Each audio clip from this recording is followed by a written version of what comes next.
নাহিদের স্ট্যাটাস নিয়ে তোলপাড়। মির্জা ফখরুলের বক্তব্যের প্রতিক্রিয়ায় নাহিদ বলছে যে জরুরি অবস্থা বা 111-এর সরকার আনতে চাচ্ছে বিএনপি। আসলে কি 111 আসতেছে? আওয়ামী শিবিরে উল্লাস, গর্ত থেকে বাইর হয়ে মিলিটারি কুয়ের স্বপ্ন দেখতেছে।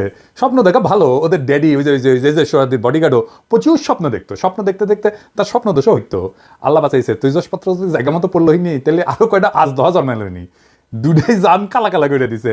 আরো কয়টা থাকলে কি হইল নি আল্লাহ জানে। আমি নিজেও কইছি যে ওয়াকার কি সিসির মতো সরকার বানাইতে চায়, তাই অনেকের মনে হইতে পারে দাদাই তো কইছিল, তাহলে হইতেছেটা কি? কয়দিন আগে না দাদা কইলেন যে 75-এর সাথে মিল আছে, ছাত্ররা কোণঠাসা হইয়া যাইতে পারে। ছাত্ররা কিঞ্চিত কোণঠাসা হয়েছে, কথা সত্য, কিন্তু আমি এটাও মনে করি ছাত্ররা রাইট স্ট্র্যাটেজি নিলে এই অবস্থা থেকে উত্তরণ সম্ভব। প্রথমে আমরা কুয়ের বা জরুরি অবস্থার সম্ভাবনার কথা নিয়ে ভাবি, তার আগে একটা জিনিস বলেনি, সেটা হইতেছে যে রাজনীতিতে প্রিএমটিভ মেজার বলে কিছু কথা আছে, মানে আগে থাকতেই একটা ব্যবস্থা নেওয়া। তো ওয়াকারকে যখন বলছি যে সিসির মতো সরকার বানাইতে চাই কিনা, ওইটা ওয়াকারকে আমি সতর্ক করছি যে এই কামটা কইরেন না, সেই কথাটাই বলছি। তার মানে এইটা না যে ওয়াকার এটা করিচ্ছে। যদি সিসির মতো সরকার বানানোর বদ মতলব থাকে তাহলে সাবধান হইয়া যান, এটা হইতেছে ওই ভিডিওর বার্তা। আমি আগেও বলছি, আবারও বলতেছি যে 75-এর সাথে এখনকার কয়েকটা মিলের জায়গা আছে, তবে আর্মিতে একটা বড় তফাত আছে, বিশাল বড় তফাত 75-এর সাথে। 75-এ আর্মির একটা ছোট অংশ বিপ্লব করছিল, আর বিপ্লবের পরে শেখ মুজিব জয় বাংলা হয়ে যাওয়ার পরে জনগণ মাঠে নেমে আসা ওই বিপ্লবী শক্তিকে অভিষিক্ত করছিল। আর 24-এ আর্মি মাঠে বিপ্লব দমন করার জন্য মাঠে ছিল। তারা প্রথম দিকে জনতার দিকে গুলিও করছে। আর্মির ড্রোন আকাশে উড়াইয়া সেটা দিয়ে গোয়েন্দা তথ্য দিছে যে কোটি কোটি বিক্ষোভকারীরা কুটি থেকে প্রতিরোধ করিচ্ছে, আর ওই পুলিশ সেই তথ্য পেয়ে আন্দোলনকারীদের বিক্ষোভকারীদের চিহ্নিত করিয়া ওই জায়গায় স্নাইপার পাঠাইছে। এলাকা ব্লক রেড দিয়া কারফিউ দিয়ে আন্দোলনকারীদের আটক করেছিল না আর্মি? আমরা তো ভুলি নাই, তাই না? এই ভূমিকা রাখার পরেও আর্মির সৈনিক আর জুনিয়র অফিসাররা একটা সময় গুলি চালাইতে অস্বীকার করছে। সেটা হইতেছে 5ই আগস্ট সকালে। এই যে হাসিনার আজ্ঞাসনা থেকে শুরু কইরা গুলি চালাইতে অস্বীকার করা, এটাকেই বলে বিপ্লবী রূপান্তর। আর্মির এই সেকশন মানে জুনিয়র অফিসার আর সৈনিক লেভেলে একটা বিপ্লবী রূপান্তর ঘটিছে। এই আর্মি হাসিনার আর্মি না, এই আর্মি জনগণের আর্মি, জনতার আকাঙ্ক্ষার সাথে থাকা এক গণমানুষের বাহিনী, এক গণবাহিনী। এটা আমি আর্মিকে তেল দেওয়ার জন্য বলতেছি না। আপনারা যারা 5ই আগস্টের রাস্তায় ছিলেন তারা জানেন যে এই আর্মি জনতার পক্ষ হইয়া হাসিনার পুলিশের বিরুদ্ধে, ছাত্রলীগ যুবলীগের গুন্ডাদের বিরুদ্ধে গুলি ছুটতেছে। আর্মি হাসিনার শাসনের খুঁটির বিরুদ্ধে দাঁড়াইছে। আর্মি হাসিনার শাসন, হাসিনার ছায়া থেকে বাইর হয়ে আসছে। এটাই রূপান্তর। তার অস্ত্রের নল ঘুরে গেছে শাসকের দিকে। এইটার প্রতীকী মূল্য অপরিসীম। এই বাহিনী অন্তত এখন জনতার বিরুদ্ধে দাঁড়াবে না। তারপরেও বলা যায় না, কু করতে তো বেশি লোক লাগে না। 111-এর সময় তো কু করেছিল 10-12 জন নাকি শুনেছি। তাই আমি বলতেছি না কু হওয়ার সম্ভাবনা শূন্য, হইলেও হইতে পারে। তবে আমি চাই এটা কু হোক, তাহলে টেরাম টেরাম যুদ্ধ হবে। হ্যাঁ, কু হইলে ভালো হবে। কেন ভালো হবে আজের দেখি। এখন কোনো কইলে সেটা ভারতীয় মদতে হয়েছে বলে জনমানুষের ধারণা জন্মাবে। আর তা হইলে খালেদ মোশাররফের পরিণতি বহন করতে হবে কুয়ের নেতাদের। আর্মির ইন্ডিয়া প্রভাবিত সেনা অফিসাররা একেবারে জয় বাংলা হয়ে যাবে। শুধু তাই না, বাংলাদেশে ইন্ডিয়ান সব স্ট্যাবলিশমেন্ট জয় বাংলা হয়ে যাবে। জুলাই বিপ্লবে যা যা দুর্বলতা ছিল, যা যা অসমাপ্ত কাজ ছিল, সেগুলো সমাপ্ত হবে। যেমন সুপুনাই হয়ে যাবে। ধানমন্ডি 32 নম্বর বুলডোজার দিয়ে মাটিতে মিশিয়ে দেওয়া হবে। ইন্ডিয়ান এম্বাসি ক্লোজ করে দেওয়া হবে। ছায়ানট উদিসি বন্ধ করে দেওয়া হবে। ফ্যাসিবাদের যে দালালগুলো এখন মাথা তুলতেছে সেইগুলো বরাবর করে দেওয়া হবে। আর ভারতের আলো আর দিল্লি স্টার, ওই নিয়ে কিছু বলছি আমি, বলি নাই? খালেদ মোশাররফের খুব 3 দিন টিকেছিল। এই খুব 3 ঘন্টা টিকবে কিনা সন্দেহ আছে। তখন সেনাবাহিনীর মধ্যে লিফলেট ছড়ানো হয়েছিল, ওই যে 75-এ নভেম্বর বিপ্লবের সময়। এখন পিনাকি আর ইলিয়াস ভিডিও বানাবি আর সেনাবাহিনীর জুনিয়র অফিসার আর সৈনিকদের আহ্বান জানাবে। 2 না পাল্টাইছে। বাংলাদেশের মানুষ রক্ত দিয়া বিজয় ছিনায় আনছে, সেই মানুষ ঘরে ফিরে গেছে সত্য, কিন্তু জুলাই বিপ্লবের ক্ষত সারে নাই, বুকের আগুন নেভে নাই। এই অগ্নিগর্ভ অবস্থায় জরুরি অবস্থা বা কু হান্দায় দেবে তেল ছাড়া, যেন এরপর কখনোই আর কু অভ্যাসের কথা কারো মাথাতে না আসে। আমাদের কাজ ফ্যাসিবাদের দোসরদের দাবরানির উপরে রাখা। আপনাদের চোখে পড়তেছে না হয়তো, কারণ এই কথাগুলো প্রকাশ্যে বলার বিষয় না, কিন্তু অনেক কাজ পিছনে হইতেছে। এইগুলা বেকুব কর্মীগুলো জানে না।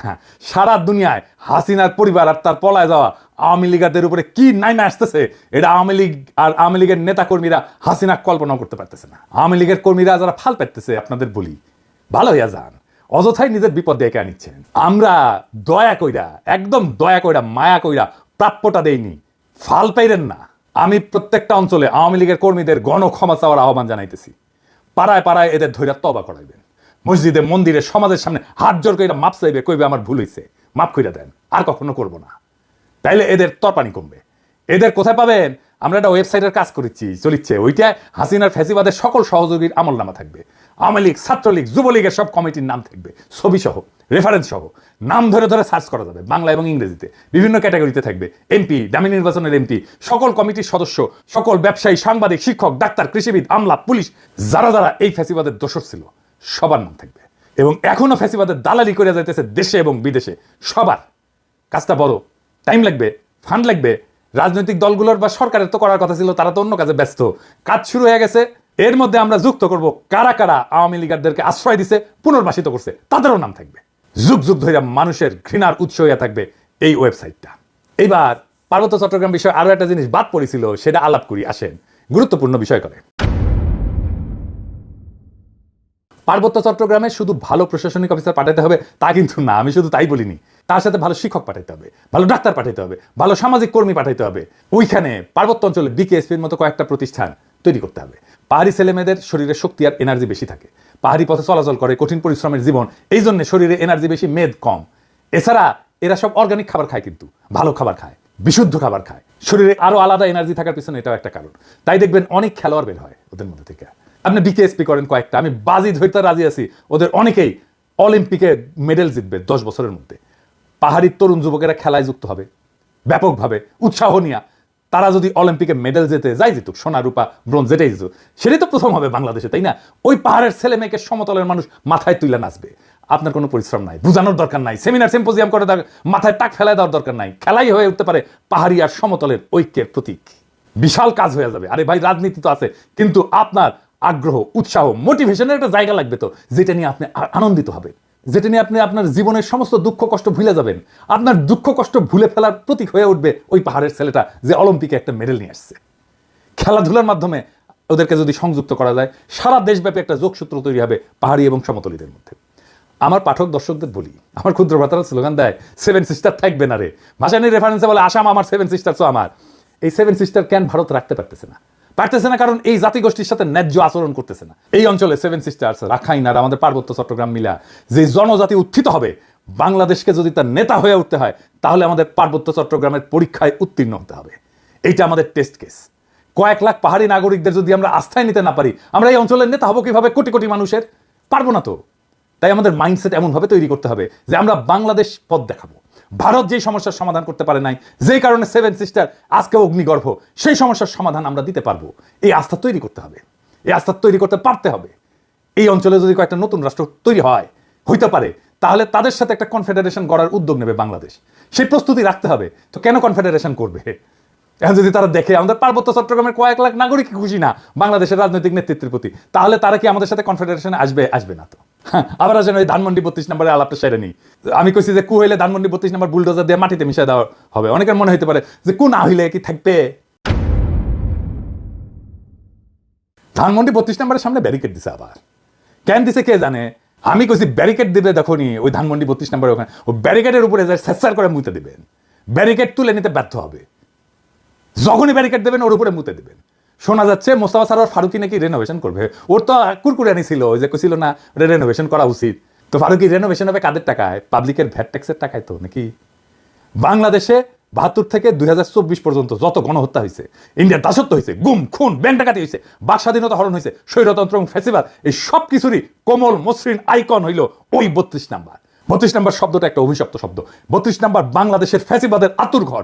ওই 32 নম্বরে প্রত্যেকটা ইটের গায়ে লেখা আছে মজলুমের হাহাকার, আমার নিখোঁজ হওয়া ভাইয়ের নাম, হাসিনা মুজিবের শাসনে বন্দুকের গুলিতে সেলাই হয়ে যাওয়া হাজার হাজার শহীদের নাম। ওই 32 নাম্বার রেনোভেট করার একমাত্র উপায় হইতেছে ওটারে বুলডোজার দেয়া ফ্যাটলাইয়া মাটির সাথে মিশায় দেওয়া, ওটারে চিরদিনের জন্য জয় বাংলা করে দেওয়া। ওই কাজ আমরা করব, একদিন করব, আজ না হোক কাল করব। ওইটা রেনোভেট যে করতে আসবে তারও সানডে মানডে ক্লোজ করে দেবো। ইনকিলাব জিন্দাবাদ।